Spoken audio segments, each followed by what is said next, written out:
Olá, amigos da Anatomia Esportiva. Está no ar o Jogo para Dois. Hoje vamos comentar aqui a vitória de 2-0 do Flamengo sobre o Internacional pela Copa Libertadores da América. Olá, Pascoal. Ufa! Ainda não me acalmei. Nos últimos 5 minutos de jogo, parecia disputa de pênalti. A vontade era colocar um olho atrás na cabeça e virar de costas, como se isso fosse resolver. Boa noite, Bruno. Boa noite você que nos assiste. Bom dia, boa tarde. Isso é Flamengo, Bruno. Nunca foi fácil e não será. Mas que a gente está feliz de novo, a gente está. Maravilha. Eu fiquei um pouquinho nervoso, Pascoal, porque eu lembrei do seu palpite no Análise Flamengo. Foi 2-1. Eu dei o palpite de 2-0. Eu e o Alex Dias. Aham. Aí eu fiquei lembrando daquele um. Você até mandou uma amostra do cenário para mim hoje com 2-1, né? E eu brinquei com você. Tira esse um daí, Pascoal. E eu fiquei com medo desse um que você tinha botado. Eu fiquei, pô, não pode ser. A verdade, aquele um é uma formatação. É uma formatação dos caracteres. O pior se eu tivesse invertido o placar, né? Isso não faço jamais. Bem, o Flamengo, ele começou com aquela dúvida, né? Da escalação. Ninguém sabe. A dúvida era o primeiro o Gabriel Barbosa, o Gabigol. Depois a dúvida foi o Arrascaeta, por conta de uma disposição que ele teve de ontem para hoje. Vocês estão vendo aí na tela, né? A escalação. E a surpresa foi justamente o Gerson sair do time e estar no time titular, justamente os dois que todo mundo estava falando que não iam jogar, o Arrascaeta e o Gabigol. Pascoal, comenta pra gente aí a escalação. Bom, quando eu vi a escalação, eu não imaginava que o Gabriel fosse para o jogo. No princípio, não é nem por causa do que não estava na relação de jogadores, isso é uma bobagem. Foi aquilo que um jornalista falou, que ele iria fazer um teste de esforço. Passou, vai para o jogo. Isso acontecia antigamente e hoje, na fase moderna, acontece também. Então, essa história de que tentou enganar o Odair Helma, tentou fazer algum mistério, isso aí é. Se você fosse técnico do Internacional, ou se você fosse técnico do Flamengo, você prepara a sua equipe para qualquer situação, seja ela qual for. O que mais me surpreendeu foi a saída do jogador mais regular do Flamengo ultimamente. Mais regular que eu falo é taticamente, tá? Não em termos de gol. Mais regular em termos de gol é o Bruno Henrique, obviamente. Mas eu tomei uma surpresa. Eu fiquei surpreso quando eu vi Arão e Cuejá. Achei certo. E até nos ajudou muito. Vou falar sobre isso mais tarde. Everton Ribeiro e sem a presença do Gerson. O jogo do Flamengo ficou um jogo muito previsível, bastante previsível, amarrado. Nas minhas anotações, eu coloquei isso, que até o Flamengo teve possibilidades, mas as primeiras oportunidades surgiram a partir de falhas de passe, erros de passe do Internacional. O Flamengo não conseguia tocar. Por quê? Porque o Everton, ele foi jogar no lado esquerdo. E o Arrascaeta, nada bem hoje, nada bem. Pelo meio, um jogo embolado, ele não conseguia fugir da marcação. Ele só conseguia fugir um pouco da marcação quando ele ficava na extrema esquerda. Então foi uma surpresa essa escalação. E eu gostei também, Bruno, nós vamos falar agora do jogo depois da escalação, de um novo posicionamento do Ilharão jogando com o Cuejá. Teve isso hoje. Bruno, cada vez mais, Jorge Jesus tem nos surpreendido com determinadas funções que a gente não imagina que o jogador vai fazer. A gente imagina uma coisa pelo histórico, pelo que a gente vem vendo pelos últimos jogos. O Jorge Jesus simplesmente muda e quebra a banca. Mas o Odair também é esperto. Eu respeito muito esse técnico, conforme a gente falou lá com o Júnior. E o Odair armou de uma forma bastante complicada, que nós vamos falar já já. Eu gostaria até de saber o que você achou, principalmente do primeiro tempo. O primeiro tempo e o segundo tempo, não sei qual é a sua opinião ainda, mas eles foram muito parecidos. O segundo tempo até um pouquinho pior, que eu acho que você vai tocar nesse assunto, aí você toca e eu faço o complemento. Mas na escalação, me chama a atenção do posicionamento. Muita gente achando que o Everton ia jogar pela direita, o Everton só jogou pela direita a partir dos 32 minutos, talvez até suprindo uma deficiência física do Arrascaeta, Bruno. Eu achei um jogo bem amarrado, mas o Flamengo ainda teve algumas chances. Teve uma chance com o Bruno Henrique, teve uma chance, salvo engano, com o Gabigol. E o Inter, ele estava muito bem postado, como você diz, Pascoal, mas, ao meu ver, ele teve uma falha grave, porque ele estava bem postado defensivamente, mas ele não tinha o contra-ataque. Praticamente no primeiro tempo, o Inter não levou perigo para a meta do Diego Alves. Praticamente não teve perigo. O segundo tempo, ele começou, ao meu ver, até um pouco mais amarrado que o primeiro tempo. E depois o jogo começou a desenrolar melhor, e o Flamengo, numa falha defensiva do Inter, ele chegou ao primeiro gol. Nós vamos até aqui mostrar agora, aqui, quando está comentando, o mapa de calor do jogo, né? Sim. Exatamente como a gente observa, o Flamengo teve um volume de jogo absurdo no meio de campo. Continuamos com aquela nossa velha mania que você gosta, né? A velha mania de só fazer gol dentro da área. Esse time chuta pouco de fora da área, Bruno Baez, chuta pouco. Há de se lamentar que o Ilharão tomou o terceiro cartão amarelo. Ele está suspenso na próxima partida, tá? E lamentei muito, porque o Ilharão tem tido partidas cada vez melhores sob o comando do Jorge Jesus. Já que a gente está falando nele, é importante salientar que hoje ele teve uma função totalmente diferente que eu já vi o Ilharão jogar no Flamengo. Basicamente, o Flamengo trabalhou com dois volantes quase que fixos. Cuejá, um pouco mais à esquerda, e Arão, um pouco mais à direita. Sabe quantas vezes o Arão foi à frente no primeiro tempo, Bruno? Uma. Sabe quantas foi no segundo tempo? Duas. Não foi mais do que isso. Arão não infiltrava. Por que ele não infiltrava, Bruno? Ordens do técnico. E por ele não infiltrar, aonde o D'Alessandro foi jogar? Atrás do Arão. Atrás que eu falo ele que era para jogar lá na frente, para exatamente conversar com o Guerreiro. Quem teve que conversar com o Guerreiro foi o Sobis. E o Patrick nada conseguiu fazer. Porque ou era bloqueado pelo Cuejá ou era bloqueado pelo Arão.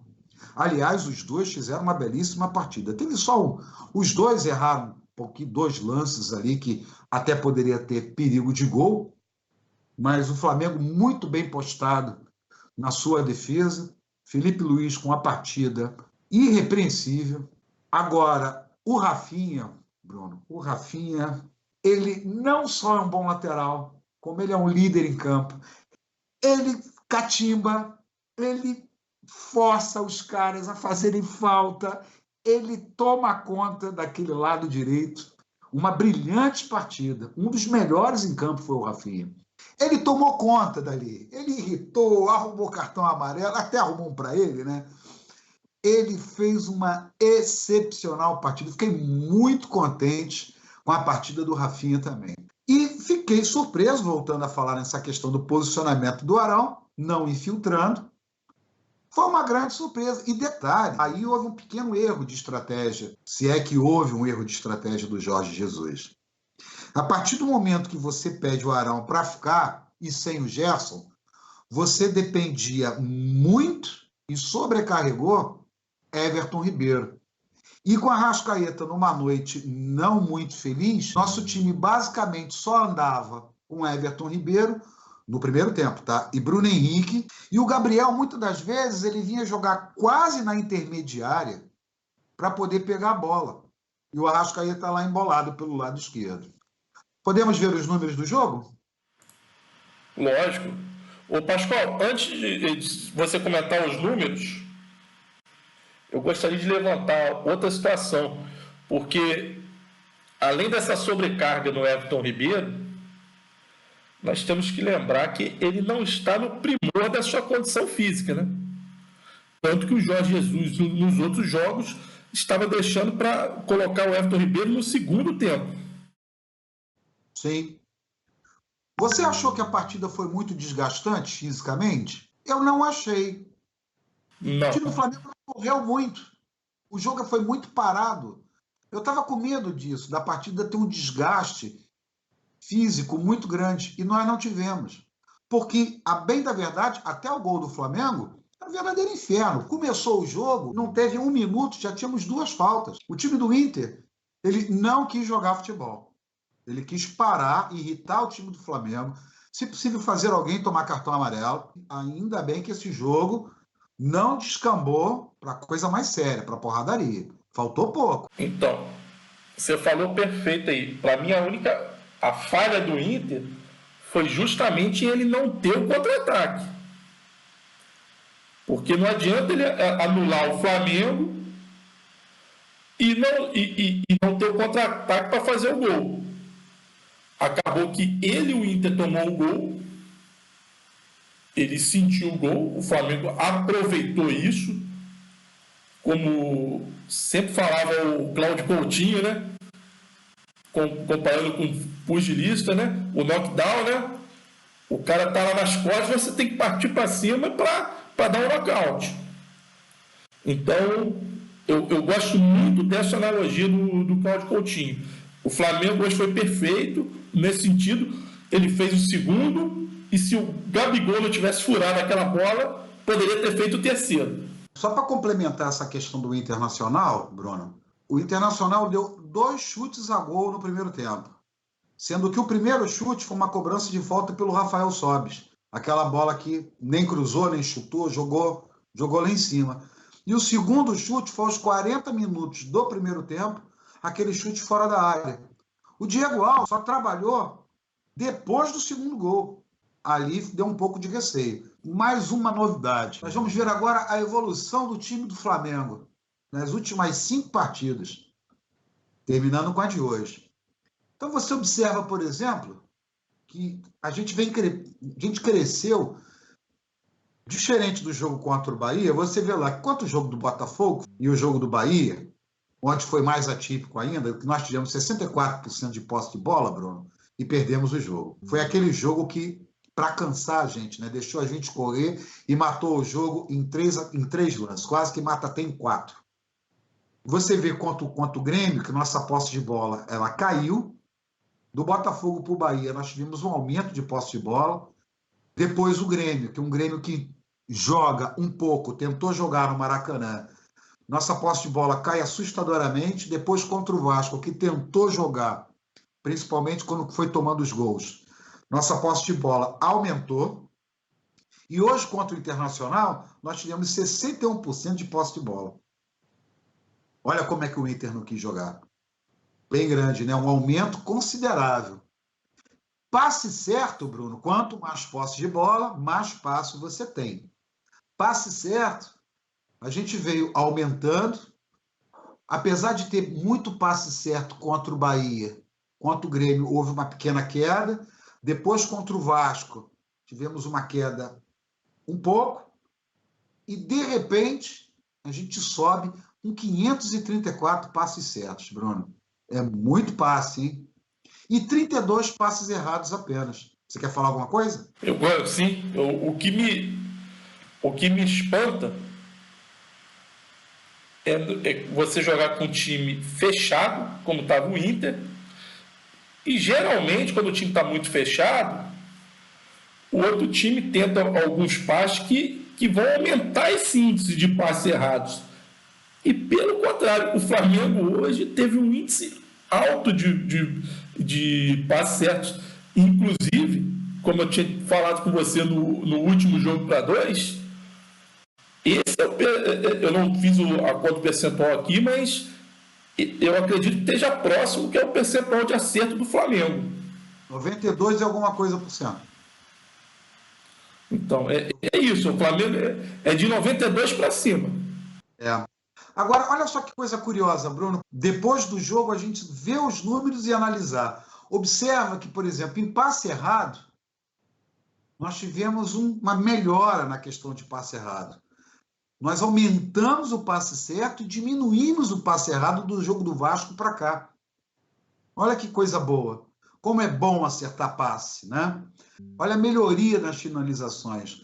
Contra o Vasco, nós tivemos 11 finalizações certas e 4 erradas.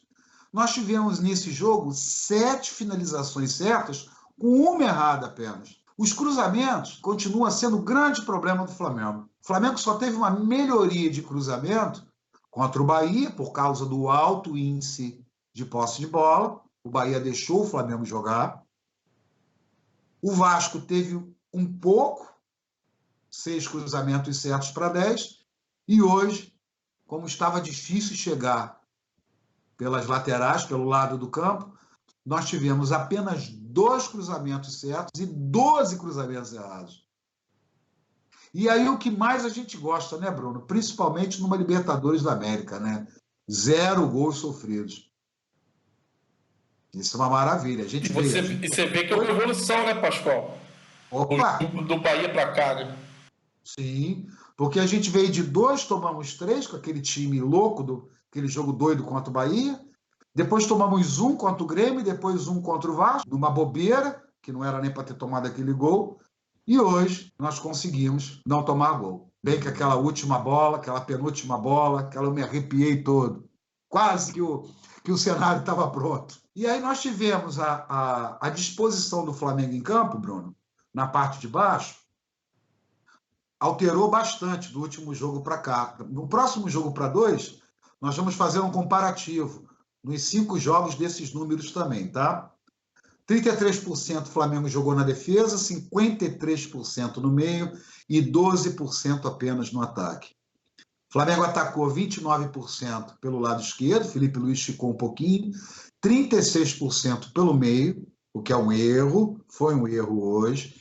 Esses números vêm muito do primeiro tempo e também do segundo. Você pode ver que as jogadas do gol do Flamengo, todas foram pelo meio, por falha de marcação do Inter. Todas pelo meio.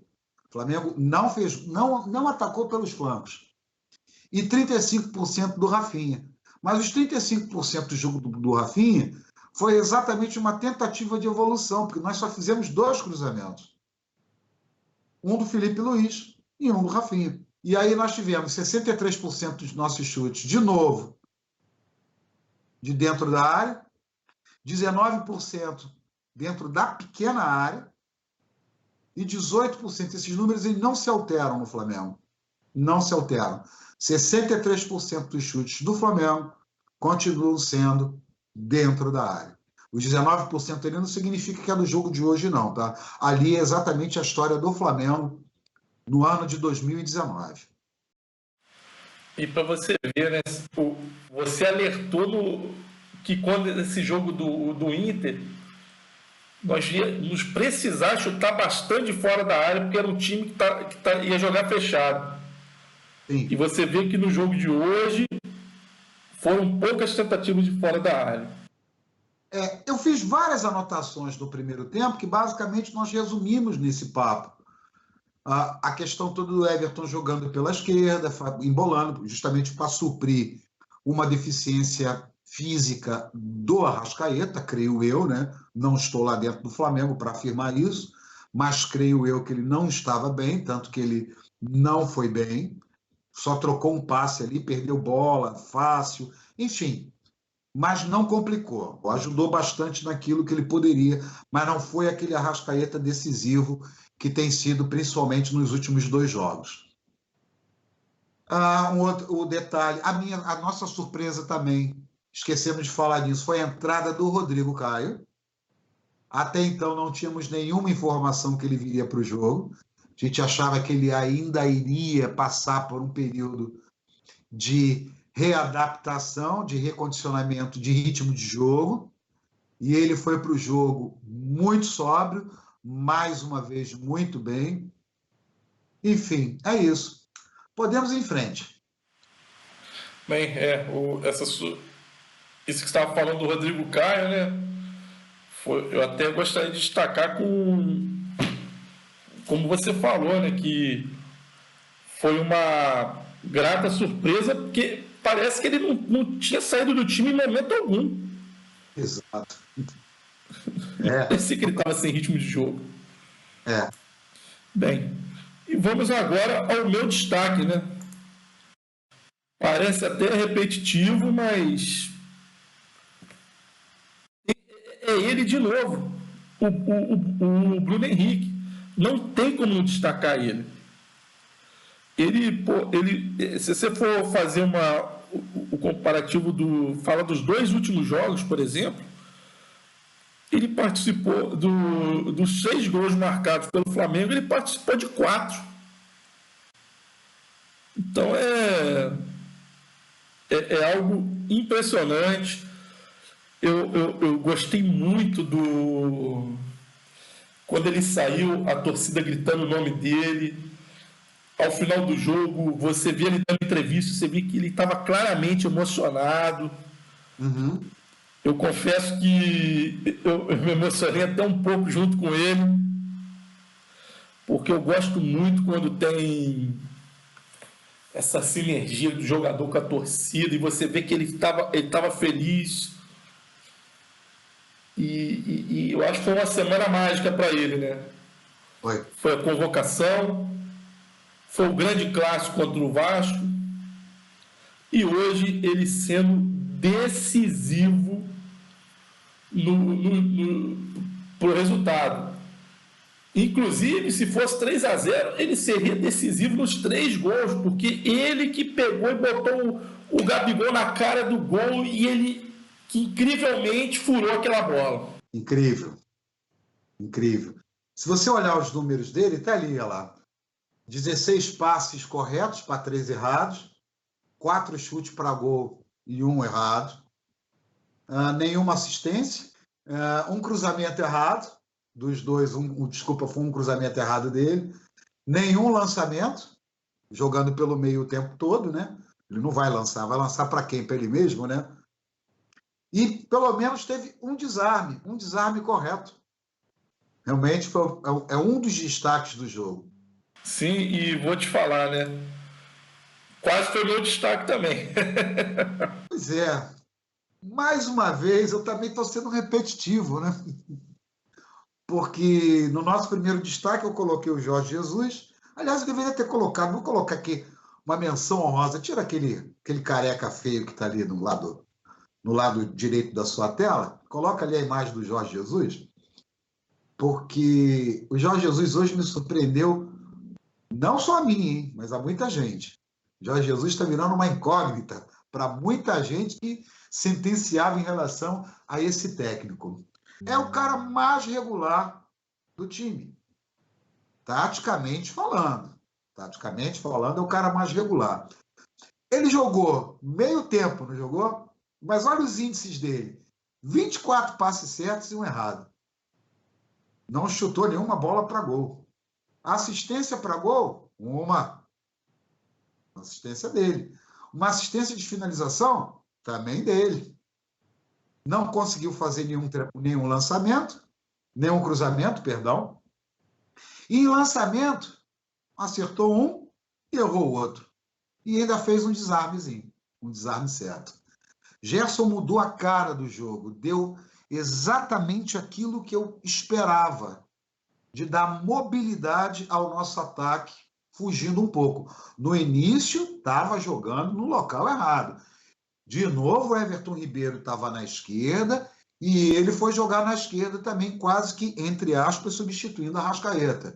O Jorge Jesus foi lá e corrigiu. Moço, vai para a direita. Aí você vê que ele deslancha. Não estamos reclamando de barriga cheia, porque num time que você tem Everton Ribeiro e Gerson para jogar ali pela direita, a gente não pode reclamar quem vai ser escalado. Hipótese alguma. É reclamar de barriga cheia. Que jogador é esse, Bruno? Só queria fazer uma correção, tá, Pascoal? Sim. O Gerson não é para jogar na direita. É para jogar em qualquer posição do meio-campo e bem. É o Joker, conforme fala o Mister. Rapaz, é impressionante. Eu fico impressionado com esse jogador. Suas ordens, Bruno. Bem, gente, antes da gente terminar o programa aqui, eu gostaria de dedicar esse programa ao meu primo Beto. Foi aniversário dele no dia do jogo. Assisti o primeiro tempo com ele, né? E devia assistir o segundo em casa, porque a minha prioridade, que chama Alice, já estava querendo dormir e já chegou dormindo em casa. Então, confesso que foi, apesar de eu gostar muito do meu primo, eu prefiro ver em casa porque eu faço análise melhor. E eu dedico esse programa de hoje para o Beto. Feliz aniversário, Beto. Pascoal, as suas considerações finais. Bom, amanhã, antes das considerações finais, na noite de quinta, nós faremos aqui uma análise desse jogo e, principalmente, o que esperar do jogo da próxima semana. Como havia previsto, Libertadores é completamente diferente do que um jogo do Campeonato Brasileiro. É outro jogo, é outro tipo de futebol jogado. O time do Internacional veio com uma proposta até um tanto quanto perigosa.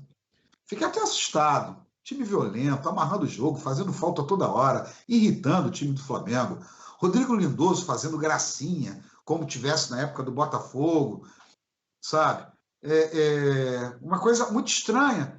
E até do Odair, que é um técnico que eu admiro, ter colocado o time dele com essa postura, de amarrar o jogo, de não querer jogar, de fazer uma coisa feia, sabe? Isso não é jogo. Nós vamos conversar sobre isso na noite de quinta-feira, já prevendo o jogo da volta, porque vai ser um jogo completamente diferente, mas eu tenho certeza que o time do Inter respeita muito mais o Flamengo do que vários torcedores do Flamengo respeitam o seu próprio time. É para ter respeito ao time do Internacional. Medo não, porque eles sabem muito bem, mas isso é para amanhã, eles sabem muito bem, ponto. Eu paro aqui, a nossa análise vai ser feita na quinta-feira à noite, e que nós vamos falar um pouquinho de Flamengo e uma surpresa, pode vir um torcedor do Colorado chorar suas mágoas no nosso ombro, estaremos aqui de braços abertos para receber um torcedor do Colorado no Análise Flamengo de amanhã à noite, na quinta-feira. Muito obrigado mais uma vez, Bruno. Flamengo, você não é fácil não, Flamengo. O Flamengo tem todas as chances de estar na semifinal. E não tem que temer nenhum adversário, tem que respeitar e jogar o seu futebol. Um abraço a todos, até a próxima.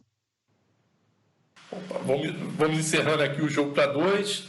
Agradeço a todos vocês que estão assistindo o vídeo, que vão compartilhar esse vídeo. Quem gostou, deixa o like.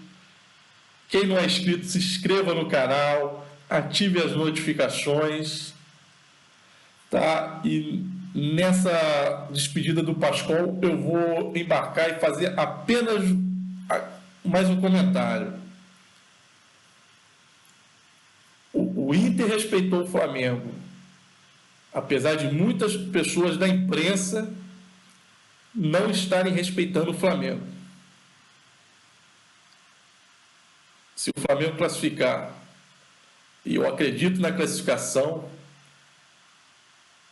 essa classificação vai ser dedicada a vocês que não acreditam no Flamengo. Saudações!